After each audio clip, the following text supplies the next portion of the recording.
YouTubers మాత్రం కొన్ని channels మాత్రం చాలా వల్గర్ చేసి నా మూడ్ మార్చేసిండ్రు ఒక రోజు. ఎన్నని రిపోర్ట్ కొట్టుకుంటా కూర్చుంటా నేను. అదే.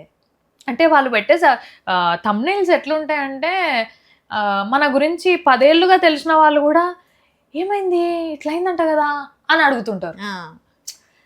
అంటే అట్లా ఎవరు రాలేదు కానీ థంబ్‌నెయిల్స్ ఎఫెక్ట్ అట్లా ఉంటది జనాల మీద. అక్కడ ఉండేది వేరే ఉంటది, పెట్టేది వేరే ఉంటది. అంటే ఇప్పుడు మన ఫీల్డ్ లో ఉన్న వాళ్ళకి తెలుసు మా ఒకళ్ళ థంబ్‌నెయిల్ ఉంటది, మా ఆయన అలా చేసినందుకే నేను ఇలా నటించాల్సి వచ్చింది. మా ఆయన ఏం చేసిండు, నేనేం చేసాను, నీకేం తెలుసురా.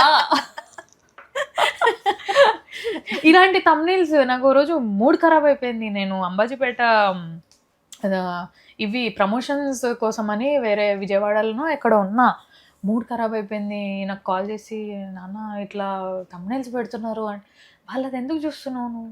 నేను వేరే ఏదో చూడడానికి గూగుల్ ఓపెన్ చేస్తే మొత్తం ఇవన్నీ వచ్చినాయి. అసలు నేను గూగుల్ ఎందుకు ఓపెన్ చేసినా అని రిగ్రెట్ అయినా నేను ఆ రోజు.